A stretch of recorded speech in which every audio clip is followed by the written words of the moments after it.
Bonjour mes photographes, bienvenue sur la chaîne La Pause Benoît. Tout d'abord, j'aimerais vous souhaiter une bonne année 2020 et que vous puissiez réaliser tous vos projets photographiques que vous souhaitez. Avant de commencer dans le vif du sujet, j'aimerais vous mentionner que j'avais publié un sondage dans une vidéo au mois d'octobre. Je vais mettre le lien dans le coin supérieur droit de la vidéo pour que vous puissiez remplir le sondage. C'était un sondage sur une éventuelle possibilité que je fasse des vidéos sur des retouches photos, une revue photo.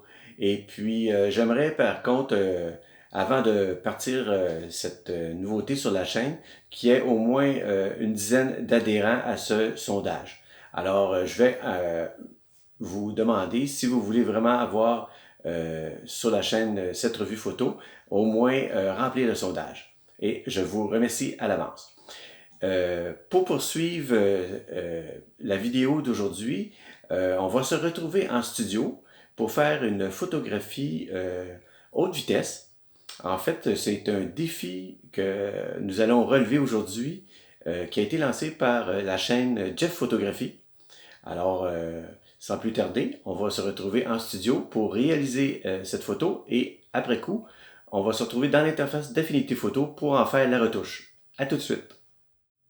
Alors ici, on va regarder les accessoires que je vais utiliser pour la séance photo. Jeff Photographie utilise une orange avec de la farine pour faire l'effet de vitesse. Sensiblement, je vais utiliser les mêmes accessoires, à part que, si je m'approche un tout petit peu, là, on va voir. Ici, je vais utiliser une bille que je vais lancer comme ça ici. Ce qu'on voit ici, c'est du tapioca que j'ai coloré avec du colorant alimentaire. Puis ici, j'ai d'autres billes que je peux utiliser. C'est des billes qu'on jouait lorsqu'on était enfant, que j'ai retrouvées. On a la caméra ici qui est posée sur le trépied, avec le flash qui est relevé ici, qui en fait va servir à déclencher l'autre flash ici, qui va venir éclairer ma scène. Je vais utiliser une lentille 50 mm. Pour les réglages de la caméra, pour commencer, je vais faire la mise au point sur la zone où je vais photographier. Une fois que ça va être complété, je vais désactiver ici sur l'objectif, le mettre en mode manuel pour que l'appareil ne fasse pas la mise au point sans cesse et puis que mes photos soient floues. Je vais fonctionner en mode manuel ici, je l'ai réglé en mode manuel. Alors sur le Nikon D5200, on va dans le menu prise de vue photo pour pouvoir régler ici ma petite télécommande qui va me permettre de déclencher les prises de vue. Alors on va cliquer sur mode de télécommande ML-L3, puis on va choisir télécommande instantanée. Donc on va cliquer sur OK. On pourrait aussi, vu que la caméra est sur le trépied, lever le miroir qui ferait en sorte d'éviter encore plus les vibrations lors de la prise de vue. Par la suite, on retourne dans le menu et puis on va descendre dans menu réglage personnalisé. Puis on va choisir bracketing flash. Alors, on s'en va dans le menu. Hop. Et puis on va descendre jusqu'à bracketing flash ici. On va cliquer OK. On va choisir la vitesse de synchronisation la plus élevée qui, sur cet appareil-là, se trouve à 1/320e de seconde pour pouvoir bien figer le mouvement de l'action. Après, on va aller dans contrôle de flash intégré. On va descendre dans le menu ici. On va cliquer sur OK. On va cliquer sur mode contrôleur. Puis ici, le flash intégré est comme désactivé, à part qu'il va donner juste un petit coup de flash pour faire déclencher, donner le signal au flash principal qui est réglé sur le groupe A, pardon, puis en mode TTL. Ici, il y a possibilité de de faire la correction d'exposition en augmentant la puissance du flash. Ici, il est réglé à plus 1.3. Alors, c'est à peu près les réglages qu'on va utiliser pour faire notre prise de vue. OK, autre réglage qui est important que j'oubliais. Ici, j'ai pris une ouverture à f16 pour être certain d'avoir la bonne profondeur de champ pour que l'ensemble de la photographie soit net. Puisque lorsqu'on va lancer notre bille, on n'a pas vraiment contrôle sur la direction de la bille. Alors, on va se retrouver au niveau du plan dans une zone un peu assez large. Donc, on veut que la bille soit vraiment bien nette. Et puis, ici, pour les besoins de la cause, j'ai mis les ISO à 800 ISO. Alors, je vais faire évidemment plusieurs clichés pour, au final, en sélectionner quelques-unes.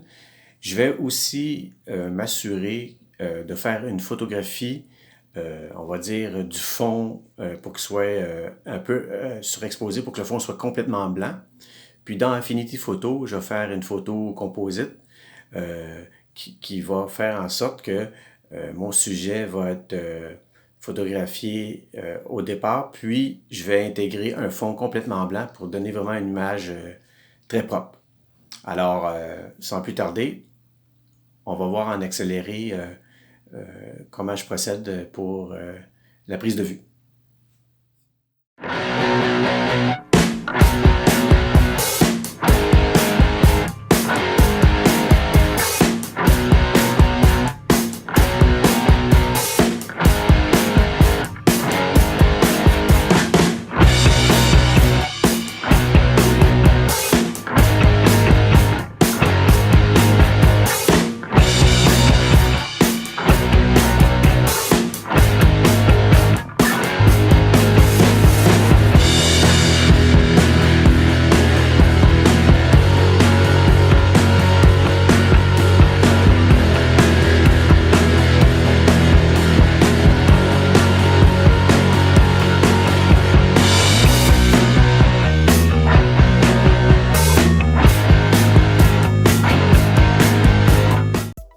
Nous voici dans l'interface d'Affinity Photo. Tout d'abord, j'ai fait un traitement dans le Develop Persona. Par la suite, on se retrouve dans Affinity Photo. On peut voir ici qu'il n'y a eu aucun ajustement pour l'instant. Après, j'ai commencé. Évidemment, j'avais dit lors de la prise de vue que j'avais pris une photo pour avoir un fond blanc. Alors, je me suis ravisé et j'ai décidé de mettre un calque rectangle pour avoir vraiment un blanc très peu. Alors, je vais vous montrer un peu comment procéder. Alors, dans la barre de menu ici, on a l'outil rectangle qu'on venait sélectionner. Il y a plusieurs outils dans l'interface. Alors, on choisit l'outil rectangle. Puis par la suite, on va venir cliquer sur la photographie, puis on va venir superposer un rectangle au même format si on veut. Alors ici, je l'avais déjà fait, mon calque était déjà fait ici. Alors je vais le cocher, vous allez voir. On a notre rectangle qui est complètement blanc. Par la suite, on va installer un masque pour pouvoir révéler notre sujet qui est ni plus ni moins en arrière-plan. Alors, évidemment, pour pouvoir faire apparaître nos différentes sphères, on va jouer avec le pourcentage du rectangle pour pouvoir faciliter notre touche en sélectionnant l'outil pinceau, en sélectionnant la couleur noire. Comme on peut le constater ici, j'en ai peut-être une dizaine que j'ai révélées. Alors par la suite, je fais mes réglages habituels pour mes photographies. Par exemple, je commence tout le temps par le réglage des niveaux. J'ajuste aussi les tons foncés, les tons clairs. La luminosité et le contraste. On voit ici une différence au niveau de la luminosité de mes différentes sphères ici. J'applique un réglage courbe. je vais aller jouer sur la vibrance et la saturation. On voit une bonne différence ici quand je décoche et je recoche. Je pourrais m'arrêter ici et puis peut-être faire un recadrage carré, mais j'ai fait un essai. Je vais intégrer une deuxième bille à même la photographie ici pour faire apparaître ma deuxième photo que j'ai été dans le menu pour venir la placer. Alors ici j'ai la fonction placer. Après je peux déplacer ma photo et la mettre à l'endroit que je veux. Évidemment j'ai utilisé un masque pour révéler une partie de l'image. On révèle toujours avec l'outil pinceau et puis en sélectionnant le noir pour révéler puis le blanc pour masquer. En regardant ce que j'ai fait jusqu'à maintenant, je n'étais pas satisfait de l'image. Alors ce que j'ai fait, je vais vous montrer les deux clichés qui en fait sont les deux photographies que je vais garder à la fin. J'ai fait un cadrage, comme je disais, carré ici, pour cette photo-là, puis un deuxième en intégrant les deux billes. Alors, j'ai vraiment éliminé beaucoup de petites sphères dans la photo, puis aussi, j'ai replacé mes deux grandes sphères pour vraiment faire comme une diagonale dans la photo. Finalement, j'ai aussi, pour vous montrer d'autres possibilités qu'on peut faire avec des photos composites, je me suis dit, tiens, vu que c'est des sphères, je vais essayer de... Parce que j'ai fait beaucoup de photographies aussi avec d'autres billes, je me suis dit, tiens, pourquoi je ne pourrais pas créer une galaxie?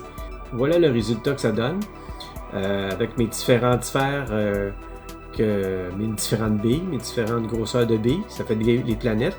Puis pour les plus petites planètes qui gravitent autour des plus grosses, ben c'est les petites billes de tapioca. Ici j'avais du colorant bleu et puis j'en ai fait aussi avec du colorant rouge. Puis pour le fond, ben, je suis allé me chercher un fond de ciel étoilé sur internet où on peut récupérer des fonds comme ça gratuitement. Alors ça donne un bel effet quand même. Alors voici ce qui complète ce tutoriel et ce défi en fait sur la photo d'action. Le premier défi qui était proposé par la chaîne Jeff Photographie. Alors je vous remercie de votre attention et on se dit au prochain défi.